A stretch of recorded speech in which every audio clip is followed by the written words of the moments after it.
station, almost beckoning her to get on the train and come. And she was torn, in the heart she was torn apart. What to do? Should I? Baba said, no. This thought and this tugging at the heart kept on and on and on.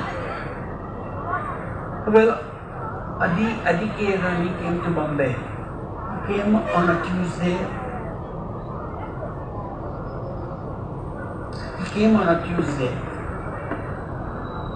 No, I'm sorry. He came on a Monday. And he was chit-chatting, having lunch with us in the home. And he's saying he's returning back to Ahmednagar tomorrow. That is on a Tuesday. So when he said that, my mother again felt a strong pull to go to rush the bus. So she tells Adi, I'm coming with you. Now Adi doesn't question her that it is Baba's order not to come or not to meet him. Adi assumes that she must have been called by Baba, so he does not question her. Next day in the morning, my mother leaves with Adi in the car.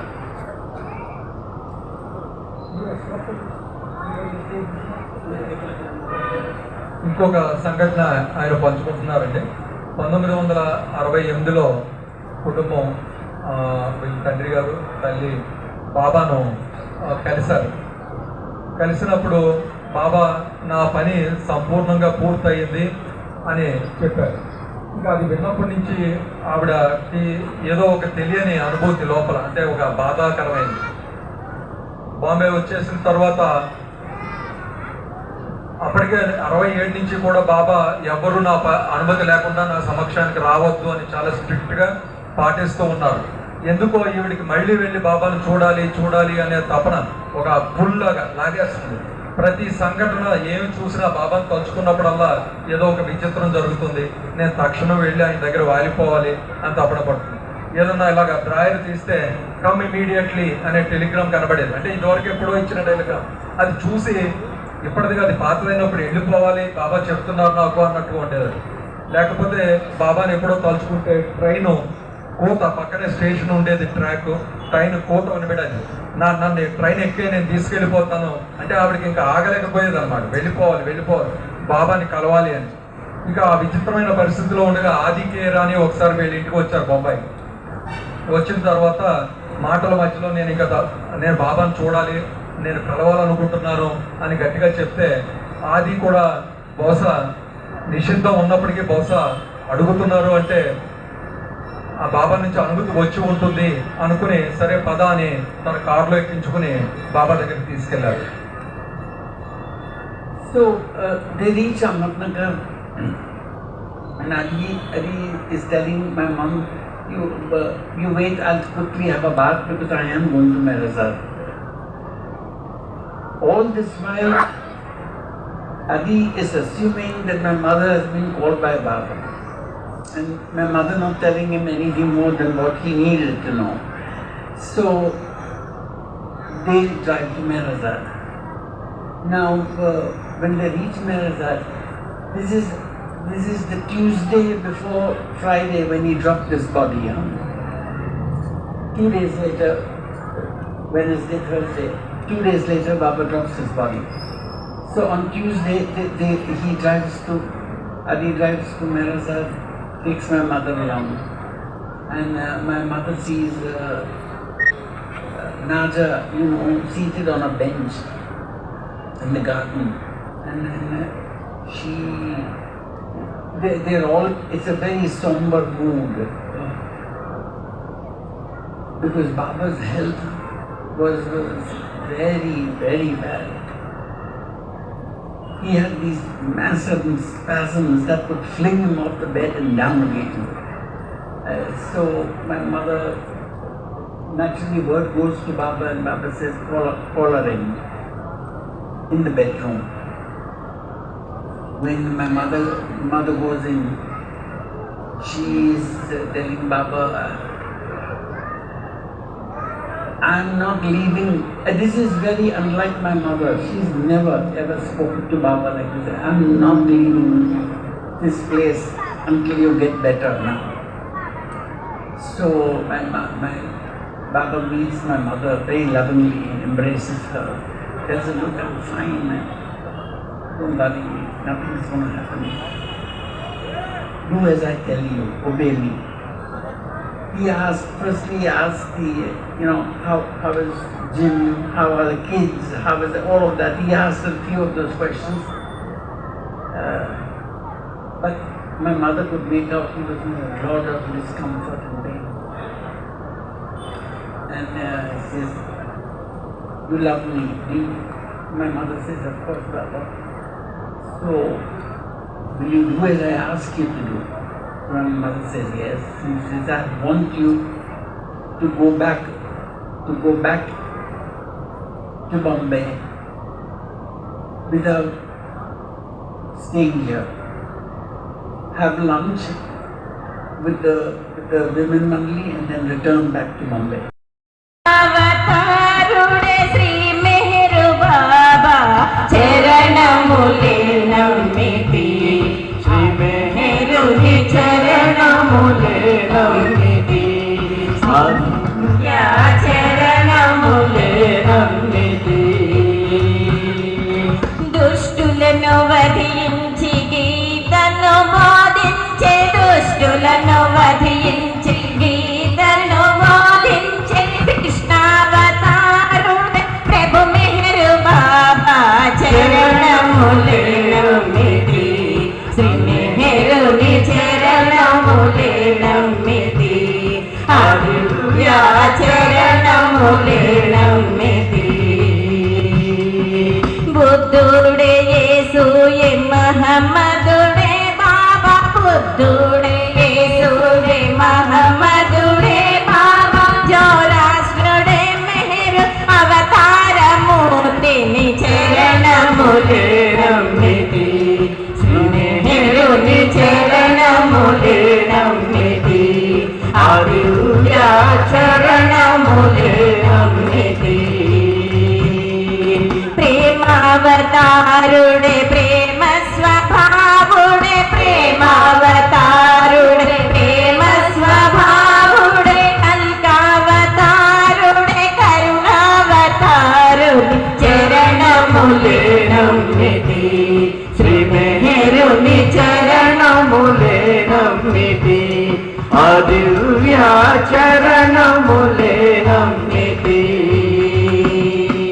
మము ప్రేమలో ముంచి మస్తులను రక్షించి మము ప్రేమలో ముంచి మస్తులను రక్షించి ప్రభు మెహరు శ్రీ మెహరు మెహరు బాబా చరణములే నమ్మితి శ్రీ మెహరుని చరణములే నమ్మితి హల్లెలూయా చరణములే నమ్మితి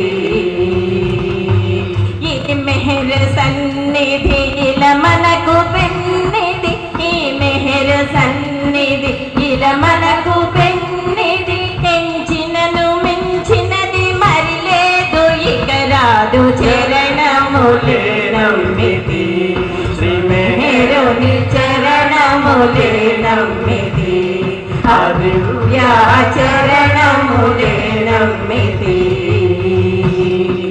పూజించి కీర్తించి ధ్యానించి సేవించి పూజించి కీర్తించి ధ్యానించి సేవించి వర్ణించి ప్రేమించి తరించే ప్రభు మెహరు చరణములే నమ్మితి శ్రీ మెహరుని చరణములే నమ్మితి హల్లెలూయా చరణములే నమ్మితి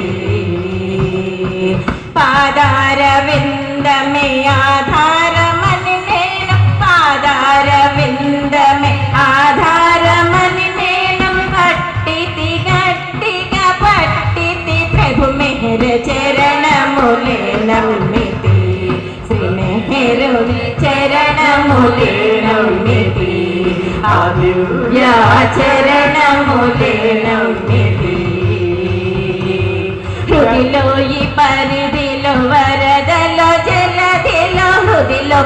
పరిధిలో వరదలో జలధిలో వదలను వదలను వదలను ప్రభు మెహర్ చరణములే నమ్మితి శ్రీ మెహరుని చరణములే నమ్మితి ఆ దివ్య చరణములే నమ్మితి।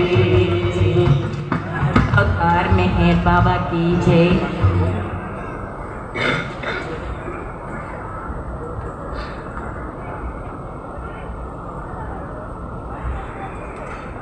अवतार मेहर సించు అపురూపమా ఆది అంతాలు లేనట్టి అద్వైతమా అవని జనులంత ఆశించు అపురూపమా మౌనమును దాల్చి భాషించు దివ్యత్వమా మౌనమును దాల్చి భాషించు దివ్యత్వమా మనసు హరించి మేల్కొలుపు ఆనందమా మనసు హరించి మేల్కొలుపు ఆనందమా ఆది అంతాలు లేనట్టి అద్వైతమా అవని జనులంత ఆశించు అపురూపమా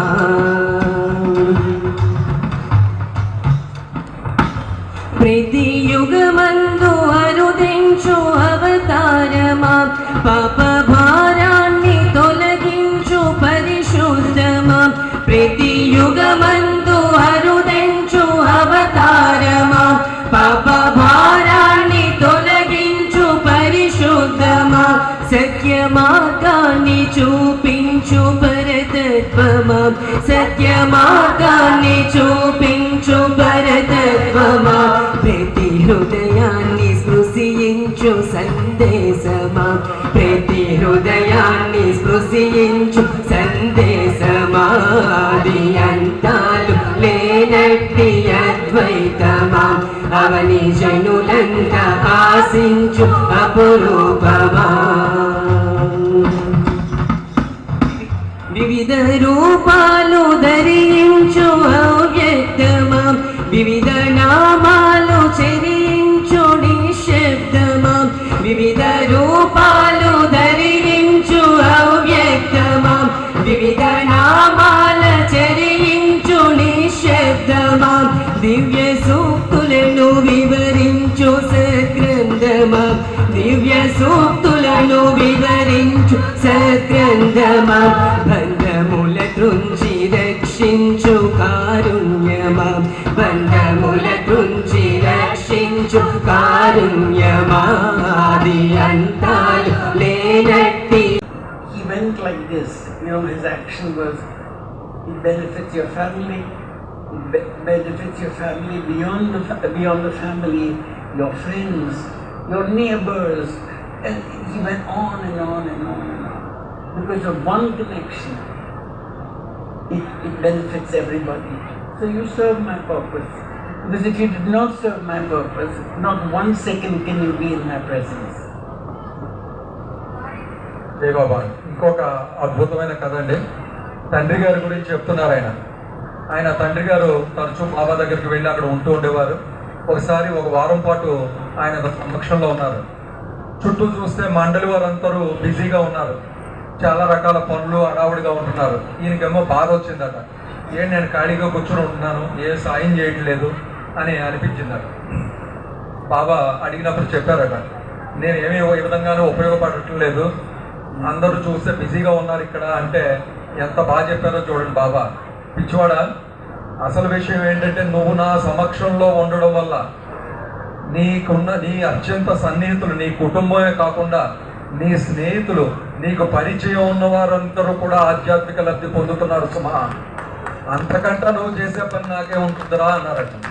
అంటే నా క్షణంలో ఒక క్షణం కూర్చున్నావంటేనే అంత లబ్ధి నీ చుట్టూ ఉన్న వాళ్ళు పొందుతారన్న విషయం గుర్తుపెట్టుకో, అంతకంట గొప్ప విషయం ఏముంటుంది। ఇక పని చేయటం లేదని నువ్వెందుకు అనుకుంటున్నావు, ఆ పనే జరుగుతుంది నువ్వు నా సమక్షంలో ఉన్నావు। పైగా అన్నారట, అసలు ఆ ఉద్దేశమే నాకు లేకపోతే నువ్వు నా సమక్షానికి ఒక క్షణం కూడా ఎందుకు వస్తావు, నేను ఆ పని పెట్టుకున్నాను కనుకే। అంటే ఆయనకి కనెక్ట్ అయిన వాళ్ళందరూ చేపలు అనమాట, అవి పట్టుకోవడానికి వరకింది నేను ఇక్కడ చేతిలో ఉన్నాడు అన్నట్టుగా ఆయన చెప్పారు। అంత అద్భుతంగా బాబా అంటే ఈరోజు మనం ఇక్కడ సమక్షంలో కూర్చున్నామంటే ఎంతమంది లబ్ధి పొందుతున్నారో మరి చూడాలి. అది ఆయన అనలేదు, నేను చెప్తాను. So, because of his sense of humor, my Baba enjoyed his company, and he would often ask him to be his partner when he would play carom, or if Lars was being played, he would say, "You sit on my side." If he was sitting on the opposite side, he would say, change places, and he would keep him on his side. And after the play started, the carom, Baba would tell, wink at him and say, distract them, distract the opponents. So my father would accuse them of something, which would start an argument, and while all three of them were arguing, Baba would pocket the pieces and put it in the pocket. And then when the game started, the opponents would think, oh my God, there are 2-3 pieces suddenly gone where? So they would accuse my dad of cheating and pocketing the pieces, and a whole, it would be sometimes funny and sometimes it would be a heated exchange also. But Baba would enjoy provoking the people, starting an argument, and would cheat. ఇంకా బాబాలోని ఇంకో మానవీయ కోణం అంటే ఎలా ఉండేది ఆయనతో అని. Humour అంటే బాబాకి ఇష్టం. అలాగే ఈయన తండ్రి గారు కూడా చాలా సరదాగా ఉండేవారు. అందుకని తరచూ ఆయన దగ్గర పక్కనే కూర్చోమనేవారు. క్యారమ్స్ ఆడుతున్నా ఏమాడుతున్నా, అంటే మా నార్మల్గా క్యారమ్స్లో ఒక టీం వాళ్ళు ఎదురెదురుండా కూర్చొని ఆపోజిట్ టీం ఇలా కూర్చుంటారు, కానీ ఈయన్ని పక్కనే కూర్చోమనేవారు. ఇటు పక్కన కూర్చొని ఏదో ఒకటి చెప్తూ ఉండు అని క్యారమ్స్ ఆడుతూ ఉండేవారు. ఈయన తండ్రి గారు ఏదో ఒకటి పక్కన అపోనెంట్స్ని రెచ్చగొట్టే విధంగా బాబా ఆయన మాట్లాడమనేవారు. మాట్లాడినప్పుడు గొడవ అవుతూ ఉండేది. అందరూ మిగిలిన ముగ్గురు ఆర్గ్యూ చేసుకుంటూ ఏదో గొడవ పడుతుంటే ఈయన చల్లగా ఆ క్యారమ్ బోర్డు మీద ఉన్న కాయిన్స్ తీసి జేబులో దాసేసుకునేవారు. గొడవ అయిపోయిన తర్వాత కిందకు చూసి కాయిన్లు ఎవరు తీసాడరా అని మళ్ళీ దెబ్బలాడుకునేవారు. వీళ్ళు ఇలాగా దెబ్బలాడుకుంటుంటే ఆయన ఎంతో మురిసిపోతా బాబా ఎంజాయ్ చేస్తూ ఉండేవారు గొడవలు. అంటే ఆయన అంటే తండ్రి గారికి ఉన్న హ్యూమర్ గురించి, అలాగే బాబాకున్న హ్యూమర్ ఆ యాంగిల్ కోణం గురించి కూడా చెప్తూ ఉండేవారు. బాబాకు తరచు ఇలా గొడవలు పెట్టి ఆనందించడం మనకి ఎరికే కదా అని ఆయన గుర్తు చేస్తున్నారు. The same thing, he would ask him to start something. His gesture was start some mischief. So while playing Lares, again the same thing would happen. He would wink at my dad or provoke him to start something new, and again he would do that. Sometimes to the extent that it would turn into a very strong fight between the opponents, and but most of the time it also ended in a lot of laughter and fun. It could go either way, but Baba enjoyed this, the fun, the laughter, and also a serious fight. He could enjoy both. అలాగే ఇతరత్ర గేమ్లు ఆడుతున్నప్పుడు కూడా బాబా సైగా ఎలా ఉండేది అలా ఏడుతో, అంటే రెచ్చగొట్టే వాళ్ళని పక్కవాళ్ళని రెచ్చగొట్టినప్పుడు చాలా పెద్ద గొడవలు అయిపోతూ ఉండేవి. ఒక్కోసారి అందరూ ఆనందంగా కూడా నవ్వుకుంటూ ఉండేవారు. గొడవలు అవుతూ ఉండేవి, అందరూ కూడా అంతా అయిపోయిన తర్వాత చాలా నవ్వుకుంటూ ఉండేవారు. రెండూ కూడా బాబా ఎంజాయ్ చేస్తూ ఉండేవారు, ఎంకరేజ్ చేస్తూ ఉండేవారు. బాబా తత్వం అలా ఉండేది అని చెప్తున్నారండి. So once when they were playing Lares, I was also a very young kid. They would all sit in a circle and they would throw the cards in the middle. Once the hand was dealt out, and Baba saw his hand and he's asking who has the ace of that particular suit, the ace, the highest card. So the person said, I have it. So I said, give it to me. And he gave a very low card to the person. Now I'm very young and I'm saying, good God, why would you do like this? I mean, at that time I could fathom that he's openly asking for a card and winning the game. So a reaction of a kid, why would he do that? Was my reaction. అలాగే ఇంకొక పేకాట లాంటి playing cards లాంటి game ఆడుతున్నప్పుడు మధ్యలో cards పెట్టి అందరూ ఆడుతున్నప్పుడు సడన్గా బాబా ఏస్ ఎవరి దగ్గర ఉంది, ఆసు ఎవరి దగ్గర ఉంటే పెద్ద కార్డు అన్నిటికన్నా నా దగ్గర ఉంది బాబా అంటే నాకు ఇచ్చేయనేవారు. అనేసి చిన్న కార్డు అంటే రెండో ఏదో ఉంటుంది కదా, అది తీసుకో అనేవారు. ఈయన చాలా చిన్న పిల్లవాడు పలూజీ పక్క నుండి చూస్తూ ఉండేవారంట. ఎందుకు ఇలా చేస్తాడు ఈయన, ఎవడన్నా పెద్ద కార్డు తీసేసుకుని ఇలా అన్యాయంగా చిన్న కార్డు ఇస్తాడా అని అనుకుంటూ ఉండేవాడు. నాకు అప్పుడు అర్థమయ్యేది కాదు అంటున్నారు.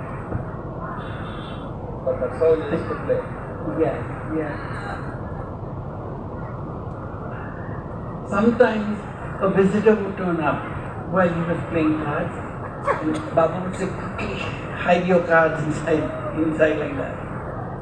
And Eretz would tidy him up a little bit, and then they would call the visitor inside.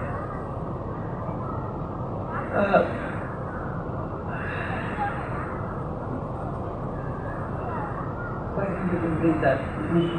ఇంకొక విషయం ఏంటంటే ఈ పేకాట ఆడుతున్నప్పుడు చాలా సీరియస్గా ఆడుతుంటే ఎవరైనా గెస్ట్లు వచ్చారనుకోండి, చిన్నపిల్లలు దాచేయండి అని అందరూ ఇలా కింద పెట్టేసి కార్డులు చాలా సీరియస్గా కూర్చునేవారట. ఇవన్నీ అంటే ఆయన చిన్నతనంలో విచిత్రంగా ఉండే, బాబా ఎందుకు చేస్తారైనా దేవుడు కదా అని దీనికి అందరినీ కూడా దాచేయమని వారు కింద పెట్టేసుకోండి, వాడు ఎవరో వచ్చారు కొత్త. Okay, so in the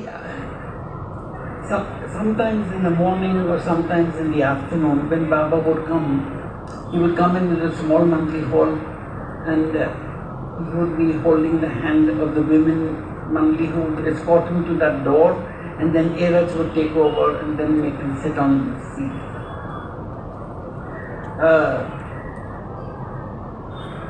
A little, he would immediately, his eyes traveled the room and taking count of everything and what was happening. Immediately he had that sense and would ask someone something or another question to somebody, but he was sensitive to each and every one, giving that one glance across the room to everybody.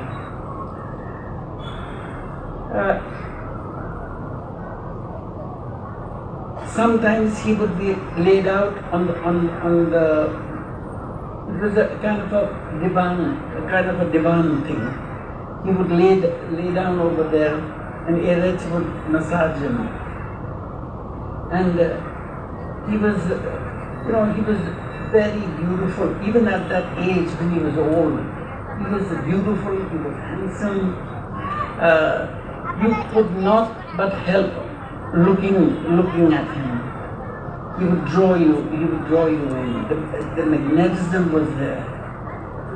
And Eretz would massage him, and then once in a while he would ask a question to somebody here, his hands were elegant, very beautiful hands he had. The feet were also very beautiful. I'm telling you these things as I observed as a young child. He had no hair except a little coming down up to the navel, a little line down to the navel. Very little, a little line traveling down. Otherwise, there was no hair on his legs, on his hands, on his... And he commanded kind of reverence and attraction immediately. He gripped you. Then suddenly he would lapse into some mischief or something, and this contrast between him him being God, and this sudden humanness that he would reveal would make you think, is he God? It did enter my mind many times. But this 1 second to another, this flipping between human and God and human and God, and it would occur in my mind, is he God? And the next moment, the question would disappear, and again it would be back to where it was. Tell me. అంటే మొత్తం పలుజీ చెప్తుంది ఏంటంటే, మనం చూడని బాబా మానవీయ కోణం, ఆయన చిన్న వయసులో ఆయన అబ్జర్వ్ చేసిన విషయాలు కొన్ని చెప్తున్నారు. నార్మల్గా ఎలా ఉంటుందంటే, అందరూ మండలి వాళ్ళు కూర్చొని ఉన్నప్పుడు ఈయన కూడా ఉండేవారు. అందరూ నిశ్శబ్దంగా ఉంటే ఒకసారి గదిలోకి ప్రవేశిస్తే చెక్కమని చుట్టూ చూసేవారు నిశ్శబ్దంగా, చాలా సహజంగా. ఒక ఎక్స్రే తీసినట్టుగా అక్కడ ఉన్న వాళ్ళ పరిస్థితి అంతా గ్రహించినట్టుగా టక్కన ఆయనకు అర్థమైపోయేది అన్నమాట. వెంటనే టకటక ఒక్కొక్క ప్రశ్న కానీ ఒక్కొక్క సలహా కానీ ఇచ్చి టకటక అందరికీ చెప్పేసేవారు. అంటే వాళ్ళు ఉన్న స్థితిని అర్థం చేసుకుని వెంటనే సలహాలు ఇవ్వడం, ప్రశ్నించడం, లేదా పని చెప్పడం, టక టక చెప్పేసేవారు. చాలా విచిత్రంగా ఉండేది ఆ పరిస్థితి అంటున్నారు. ఇంకొకటి, ఆయన దివాన్ మీద పడుకుని అలా రెస్ట్ తీసుకుంటున్నప్పుడు ఎరిచ్చు మసాజ్ చేస్తూ ఉండేవారు. ఆ సీను చిన్నపిల్లవాడిగా ఆయన దూరం నుంచి చూస్తే ఇక అద్భుతం అని చెప్తున్నారు. ఆయన అందం వర్ణించగలదు కాదు. ఆయన ఆ వయసులో కూడా ఎంతో అందంగా ఉండేవారు, చూపు తిప్పుకోలేకపోయేవాళ్ళం. అలాగా పడుకుని ఆయన ఎరుచి బతుకుంటే, ఆయన పడుకుని ఉంటే అది ఒక అద్భుతంగా ఉండేది. కానీ చేతి వేళ్ళు చాలా గమ్మత్తుగా టకటక యాక్టివ్గా చేస్తూ పనులు కూడా చెప్తుండే, నువ్వు ఇలా చెయ్యి, ఇలా చెయ్యి, ఇలా పడుకునే. నాకు చాలా ఆశ్చర్యంగా ఉండేది. ఇంకొక కోణం ఏంటంటే, ఆయనలో మానవీయ కోణం, భగవంతుడి కోణం నన్ను ఆశ్చర్య గొలిపేలా ఉండేది. ఒక్కొక్కసారి మిచ్చి అంటే ఏదోటి గొడవ పెట్టడం, సరదాగా ఏడిపించడం అన్నీ ఉండేవి. వెంటనే ఎక్కడే తెలియని ఒక విధమైన మానవీయ కోణం, అదే దైవీ కోణం, ప్రేమ, చాలా దగ్గరగా అన్ని కావాల్సినవి చూసుకోవడం, ప్రేమ కురిపించడం ఉండేవి. నాకు ఎప్పుడూ అనిపించేది, ఈ నిజంగా దేవుడేనా? వెంటనే ఇలాగ అనిపిస్తూ ఉండేది, ఇంత మానవుడిలా చిన్న చిన్నవి ఇలా ఉంటాయి ఏంటని. కానీ అది ఆ రాత్రికి ఉండేది. పొద్దుడికి మళ్ళీ ఆయన ఆ దైవీ గుణాలు చూసేటప్పటికి అంతా కూడా మర్చిపోయేవాడిని. అంటే ఎంత దగ్గరగా మనకు ఉండడానికి ఆ మానవీయ కోణం ద్వారా ఆయన ప్రయత్నిస్తున్నారు అన్నట్టుగా నాకు అనుభూతి ఉండేదని చెప్తున్నారు ఆయన. So, whoever was around him, everybody sought his gaze, The Baba should look at me, kind of. Usually it would travel down the room, up and down. His eyes would always be moving. But if it lingered on you, even for a few seconds, you felt your heart leap into the moon. That's after leaving the room? No. Everybody can want to get to the gaze and very unwanted. But it is eyes set on you, for a few seconds, and your heart will leap to the moon. ఇంకొక పరిస్థితి చెప్తున్నారు. ఎలా ఉండేదంటే, బాబా దగ్గర ఆయన చూపు మన మీద పడాలని కోరుకునేది హృదయం. ఆయన సమక్షంలో ఉన్నప్పుడు ఏదో ఒక క్షణంలో టక్కన మన మీద పడేది, రెండు లాక్ అయ్యాయి, ఆయన కళ్ళు మన కళ్ళు.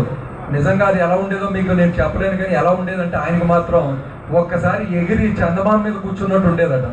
అలా ఉండేది ఆయన మన కళ్ళల్లో కళ్ళు పెట్టి చూసినప్పుడు. అందుకని ఆయన కళ్ళు మన మీద ఎప్పుడు పడతాయా అన్నట్టుగా ఆ గదిలో ఉన్న వాళ్ళందరూ ఎప్పుడు తప్పిస్తూ ఉండేవారు అంటున్నారు ఆయన. And sometimes when he was physically in the room, you could see that he was absent. His gaze was far beyond the room, distant. He seemed very distant and far away. No detail missed his eye. No detail ever missed his eye. He would laugh. When he would laugh so happily, he would be red in the face, and he would say, my stomach hurts, kind of stop it. And when he would laugh, his belly would shake like this. So these were the little observations and recollections that I have of him. ఇంకొక చక్కటి 2 విషయాలు చెప్తున్నాను. అంటే నా చిన్నవాడిగా నేను బాబా దగ్గరుండి చూసి మీ అందరితో పంచుకోవాలని నా తాపత్రయం అని చెప్తూ ఆయన ఒక్కొక్కసారి అందరి సమక్షంలో ఉంటూ కూడా ఏదో ప్రపంచానికి వెళ్ళిపోయేవారు. చూపు ఎక్కడో ఉండేది, పైకి ఇక్కడ లేనట్టుగా ప్రవర్తించేవారు. అది అర్థం అయ్యేది కాదు. ఇంకొక విచిత్రమైన విషయం ఏంటంటే ఏదైనా హాస్యపరమైన సన్నివేశాలు ఉన్నప్పుడు ఆయనకి విపరీతమైన నవ్వు వచ్చేసేది. కానీ నవ్వినప్పుడు మరి ధ్వని రాకూడదు కదా, మొహంలో కవళికలు పడేవి. ఈ పొట్ట మాత్రం విపరీతంగా కదిలిపోతూ ఉండేది. పాపం ఆయన ఆ గొంతు రాకుండానే అంతలా నవ్వుతూ వారించేవారట. ఇంకా ఆపండి, నేను తట్టుకోలేని నవ్వు అంటుండేవారు. చిన్నవాడిగా నేను ఈ సంఘటనలు చూశాను కనుక బాబా ఒక దగ్గరగా నేను చూసిన మీకు చిన్న విషయాల్లో అనిపించినప్పటికీ నా అనుభవాలు బాబా మీతో పంచుకోవాలని ఇవన్నీ నేను చెప్పాను అంటున్నారు. Okay.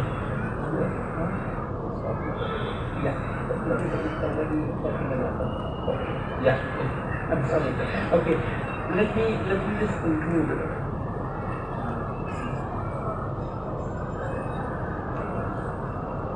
Okay. So.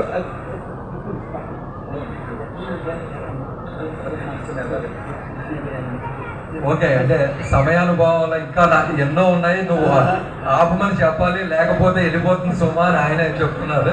కనుక చాలా అదృష్టం ఈరోజు. అంటే మనకి దొరకని సన్నివేశాలు, అత్యంత సన్నిహితమైన ఆ ఫ్యామిలీ, ఆ చిన్న చిన్న విషయం బహుశా భవిష్యత్తు తరాలకి మనం దాచుకొని పంచుకోవాల్సిన అనుభవాలని నా పర్సనల్ ఒపీనియన్ అండి. సో థ్యాంక్ యూ ఫలోజీ. अवतार मेहर बाबा की जय.